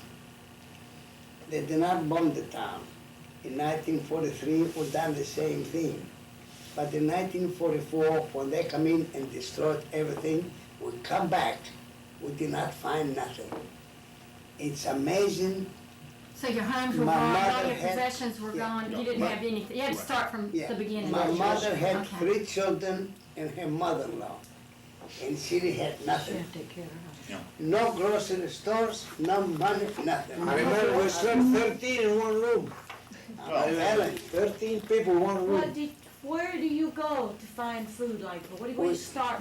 Our farms, we had in summertime, we were lucky. Yeah, we have to gather the corn was put out in the fields. fields. The corns were The beans got out in the full. fields. We were self-sufficient, Rita. You We learned. had our own, We had our land. cows and, Right. the milk, the goats, the So sheep. they were spared more or less, Right. because you took Plus- them with you, Plus the right? patches on farm, yes, right. And we were self-supported, and luckily, it was summertime, and Self-supported. we were sleeping outside, and, Sleeping outside. it was. With the mothers You know, sleeping that outside. winter, not a single person caught a cold. Not only died, they didn't even catch a cold. That's true. Well, that neighbor helped neighbor too, though. I mean, you all looked Well, out. Yeah, for each everybody other. helped each other, but everybody needed to, as we say, out of 150 You houses, are, only 2-3 of them was standing. I remember when we were up in the mountains, the time for about 5-6 for a week. For 6 weeks. Winter wasn't born in May, it was August, coming 3-4 months. I remember she had me the, I remember you know, Rita. someone inside is that thing you Her roll like mom, this. we're pretty close where we stayed, and her mom had her in our hands, and she was just born, I think, a May. couple months May before. 12th, and In- was left in- there. Helen, answer to your earlier question was, it was the last chance the Germans had. See, the guerrillas, the resistance, there were a couple of groups there, as it ended up. There were hidden escape type attacks, like they would hit a command post with Germans, or Germans now, Italians were already gone. And so this was the last chance. If we'd have made it through the next couple of months, the Germans would have never made it to our place. They just had orders to go ahead and wipe out the guerrillas where they were attacking them from. And that was the last chance, because they pulled out in October of 1944. Yes. They were on their way out. They were leaving. Because they had the territory fall. But the guerrillas themselves, they instigated a lot of things. A lot of politics played around with right and left. And I don't really know, after reading a lot, I really don't know who was right. I who was wrong. going to high school. This was vivid. I remember. I don't. Dennis, you were there. I was going to high school at the time. I was in across from your house, Paul Jesus' place, across from your house. There was this carabinieri. Anyway, they went about 70 kilometers. What is it, about 50 miles from Carabinieri, and they changed the sign from the road going from Athens to Salonika. They changed the sign, Salonika this way, and they routed a German couple trucks, and they caught 18 Germans. I remember this vividly. And they brought him around, they ambushed him. This is the underground, the communist underground. They brought him to Carpenici there. They dug a grave, and they machined him down, 18 of them. I remember this. The last thing says, everybody would hi Hitler. That, I think after that, they was going downhill. They had, remember what it used to be, 1 to 10. 1 soldier dies, 10 civilians, especially big cities. They really kill a bunch of them. 1 to 10. Key people of the village, teachers, the priest, police officers. if they were Because any kind. my father was American citizen before I was born. I became American citizen the day I was born. So the government paid for my ticket to come over in 1946. They charged me $167 and give me 10 years to pay. You haven't paid yet? Because they had to bring me back before my 18th birthday. So the government brought me. Yeah. Well, Yeah, I did was So very, 21. very good. Yeah. This We was great. were the same way. My mom and I, since Dad was in service, somehow or other, he went and clarified, he got his real name, got his American citizenship papers, and we were brought over by the government also. Didn't charge us anything. Flew from Greece to Naples, Italy, and stayed there for about 2 weeks, and there were a lot of dependents coming over, like a lot of the soldiers married natives from Italy or Germany, a lot of dependents. They put us on a Red Cross ship and came to the States, so it was free. That was nice. But I didn't know any better at that time. So you came in I remember when I you, came in August. I remember when you came in first August. came, because your dad was a friend of my brother-in-law's, Alex. Right. And I remember you were Well- the cutest thing. They were together in Stuttgart, weren't they? This, I thought they went to their service together. Who? Alex, well, no, Alex didn't. Alex wasn't in the No. service. They're just No, friends. I just know They're that his dad cousins. and Alex were good They're friends. cousins. Hmm? They're cousins. Yeah.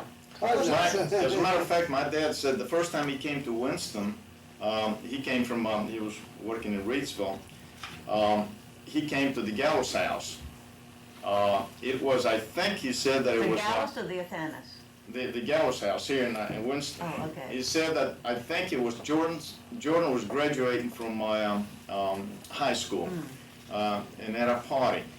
The fellow he was working for, I think it was your mother-in-law's brother, Kilesius. Oh, yeah, yeah.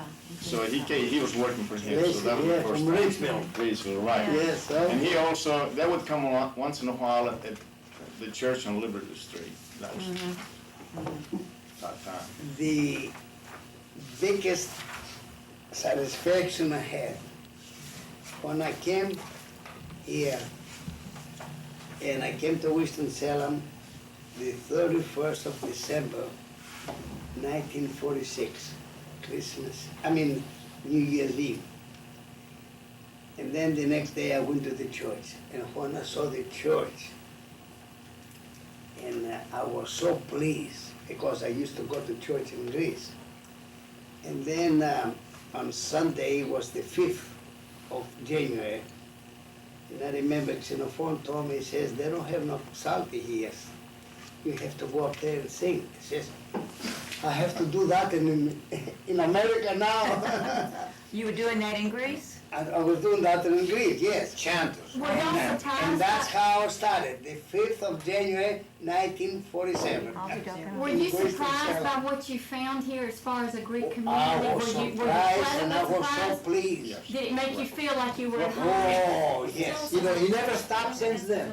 Yes. Can you elaborate on that a little bit, Olga? Oh, yes. I remember that we came on a Thursday or Friday from Greece, and on Sunday, everybody from Winston-Salem, the Greek families, came to visit us.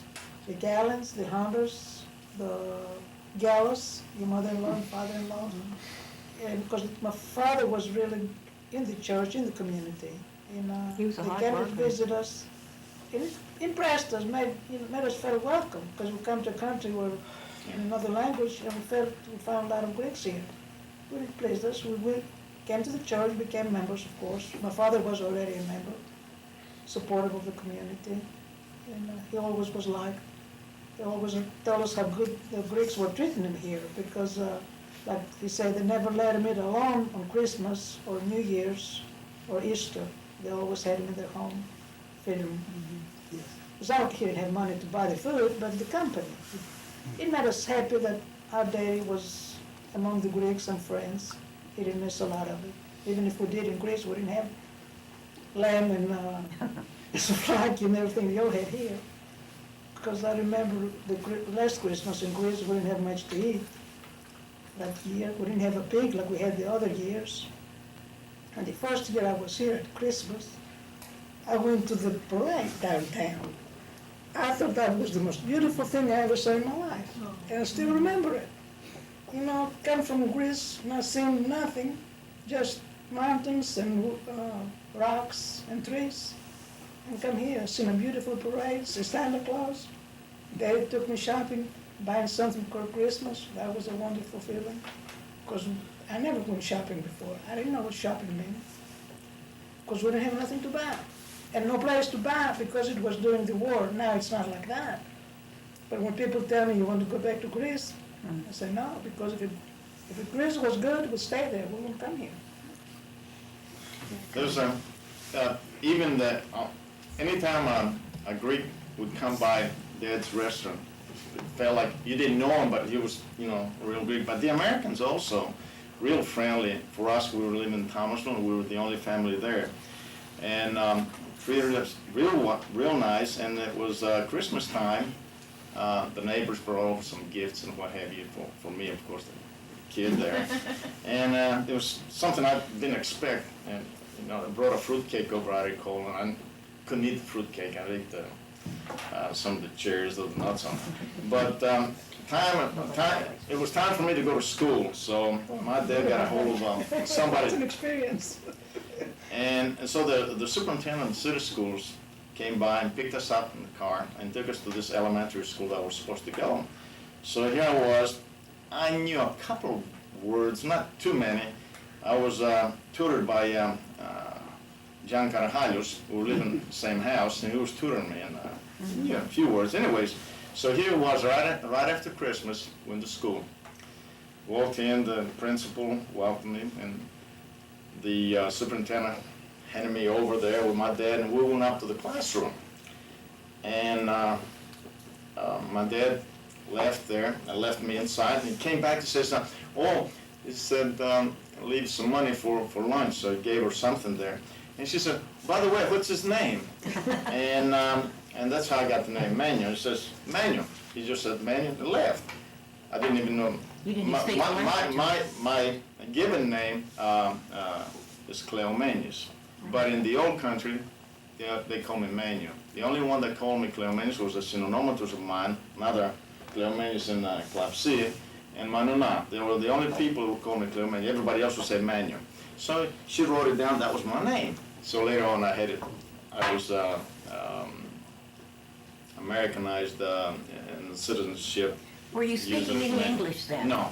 Didn't So, understand. so she puts me on a desk up front, didn't know anything, and there was two fellows on either side and two young ladies on either side. So I was there, and something happened during that time, and she came over there, and this guy on the side had bad-mouthed the teacher, I think, and she came over there, and she clobbered him once, and I thought to myself, oh gosh, this is like the old days where you, because in the old country, the teacher, wouldn't hesitate to do that. So I went back home, I told my mother, school is no different here than it was in the old countries.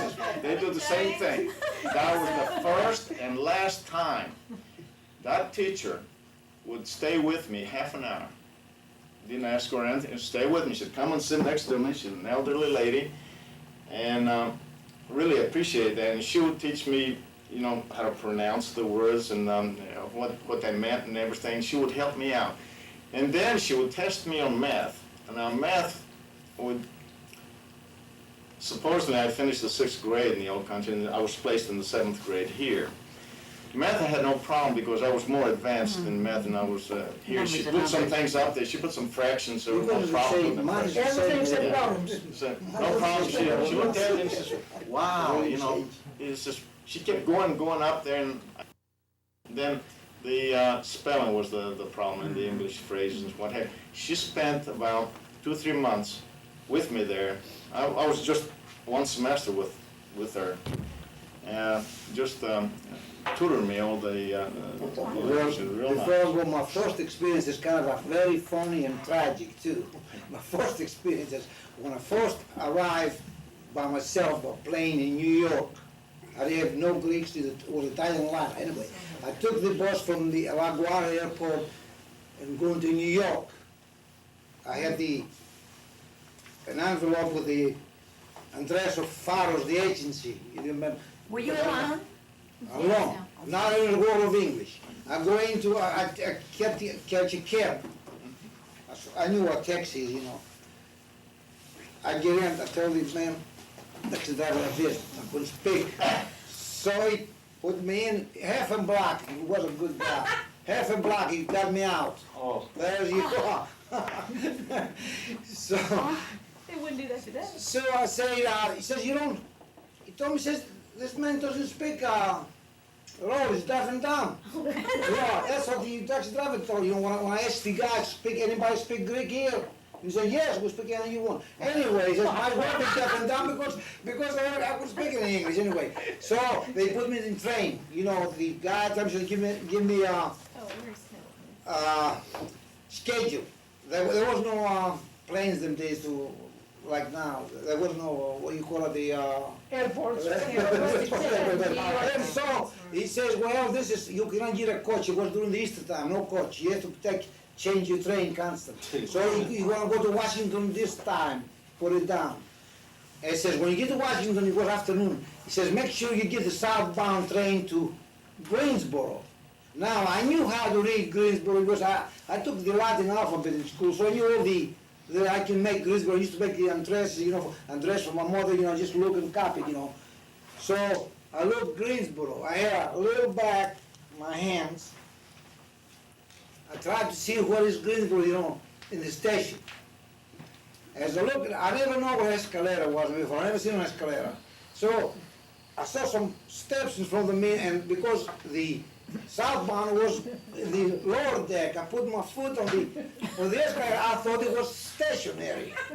That pushed me down on top of everybody, and it started a chain reaction. People going down. I don't know what guy said. Nobody knew who started. Welcome to America. Nobody knew who started. When I get up, I pick up my bag, go. I'm not scared at all. I don't know who got hurt. I don't know what they say, but they didn't know who started. That one. That one was my first work, and I didn't some people my brother get hurt, that they get bottom ones, because I was the top. She pulled me down. That's my, Well, you know, I think this is all very good, and we have some good let's see, information. let's go. I'll tell you a story now that, come to think of it, and this goes back my dad. We knew he was in service, but we didn't know if he was alive or what happened. So, had an uncle in Athens that he tried to get up through the Red Cross. He tried to communicate with somebody here in the States, and finally, my dad was saying he received a note, and he was in a foxhole, and he received a telegram through Red Cross that the village was destroyed, but the families were okay. That was it. Well, war was over in the European theater first, so the mail started communicating back and forth. Everybody that was here in the States exchanging letters and what have you. And we were the last ones. We never received any mail. And my mother, she was worried. And she would use every physical means or any kind of means to learn something better. She even went to we had some, well, not gypsies, but they could tell the Finjani, fortune tellers, or the cards and everything. And that was a trying time. She would just go everywhere she could. She was really in bad shape. So anyways, I think it was like in the spring 1945 that we first got noticed that he was in the States, and he was at, I think in Atlanta at the hospital there, that Mr. Carajallo sent a little card, and it happened to be like Easter time. And that was the first time. We were the last family out of, a lot of people from our village were in the States here at the time.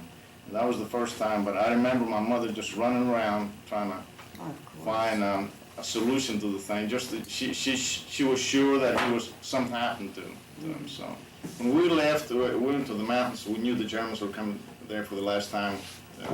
They came. They were destroying as they would come. So when they come to our village, we knew they'd be doing the same thing. So what we did, we got all the whatever we could hide away, like in the gardens and what have you, and then we hauled the rest of the animals. We had a pig, and we had a cow, a couple of goats. And we had my dad's two brothers were there also. We didn't know for how long we were going to be gone, and we went up to the mountains. So I was in charge of having a sack of salt and 2 chickens. On one hand the salt and the other 2 chickens. You know, I was 10 years old, 1944. And my 2 uncles said they were loaded with flour, and I think beans was there. But the problem up in the mountains, you have less oxygen there, and it's pretty hard to start fire and get the heat going. That was another problem. But anyways, I guess if the Germans wanted to get rid of us or anything, they could have, you know, they could set up a little small cannon or a machine gun and could have wiped us out there. But they knew that. They did that damage, you know, by burning the houses. But we got the pig and the cow and everything else up there. Just amazing. My grandmother, my grandfather, no, my grandfather wasn't there at the time, but my 2 uncles, my mom and grandma just went to the pig also. And know the village. Now, the funny thing about this was we produced our own butter too. And that's a little neat process of doing the churning and all that. So as a last resort, okay, and this becomes a little funny thing that happened. We ate as much as we could. We called that, it was really the fat actually, you get the butter out as much as we could, and then couldn't eat the whole thing, you know, we filled up. So we let the pig eat the rest of the milk. It's just a big bowl. Now, right. So anyways, now the pig drank the whole thing. Now, it went about 500 feet It wouldn't go anymore. It was so full, it wouldn't go. It had to go off the mountain. And here was, that was my grandmother's job, to drag the pig out. Drag the pig out. Had to haul the pig, and I had to stop every so often. Call me, ate so much, you know, you eat like a pig, you know, and ate so much, couldn't go up the mountain. So that was. No, they were too fat too. They were too fat. We just fed them up just to kill them, so they never been That's right. exercised. But They've been rocked out all day long. this was still young, you know, by August time. But anyways, we had the chickens. We stayed there about 10 days, I believe, and we had chickens up there, and I'd go look for lay the eggs and what have you. What about the school in the winter time? Remember the school we had there? Yeah. School in the church? Yeah. Inside the shore. No here, we have to wear coats, no here. No books. We have no books in school. We have a saved one, we have to share. No pencils, we have to go get the rocks. Because, there's a kind of rock that rides. It's like a. What's that? Slate? Yeah, A no, rock that would the make rock, marks. so grafo, sto tu pe pete Oh, pute it's a chalk type. Yeah, mas pute pe skote spetes por sola. Was it like charcoal? Yeah, what's slate? Slate and plaque. Kimulia. Well, chalk. Well, it's chalk. Yeah, well, it was in the ground, you know, you had to go get it. We had a place there that was, we had it, so we'd go there and get it and write and, because we didn't have pencils, no paper. Do homework, you just remember what you had, because you don't have a paper to write it. When I came in 1946, That's the most important thing of me. I was in 3-4 months in Virginia. No church there, nothing, no community. They had some community, but no activity, nothing. When I came to Winston-Salem, and I had so many relatives here, I felt like I came to paradise. This is a wonderful place. I love this community, good people, and I'm telling you, I attend the consecration of the church back in 1947, November the 9th, And this was the church on 4th Street? on 4th Street. Okay. And of course, I went to theological school. The bishop, he says, hey, what you doing here? He says, go on up there, we need some priests then. And then I served 2 years in the army. And good thing, I work and I supervise, building the new church here, the community center. I was in the committees. This is wonderful community, wonderful people. They've done so much for me. And I love the community and I love the people. This is what we want future generations to see and to know about us. Yes. But I Well- think this has been very good. Let's say something about the education in the schools in the village. In our village, there were about one room, or when I went there, I started in 1939, I guess there were about 80 students, grades 1 through 6. And I was sitting in a desk, there were 3 to a desk, and I always sat with Nick Mathis and Tommy Mudos, the 3 of us. And we would get it, we would get it from the teacher all the time, because we picked on one another all the time. And it ended up here in the same area in the States. That's fantastic. Yeah. But anyways, it was okay for the first year, and then the war started. Teacher was drafted, so it was sporadic. I think that out of the 6 grades there, if we went to school 50% of the time, it was a miracle, because I remember that the 5th and 6th grade, the teacher was missing so much. The initial teacher was drafted in service, and then we had a replacement. But it was during the war years that we lost continuity of education. So the 5th and 6th grade, I think he promoted us in 1 year. We made the 5th and 6th grade. This concludes the segment of the Annunciation Parish history relating to the Protopori, the men and women who laid the foundation upon which we were able to build the thriving community that the Annunciation Parish is today.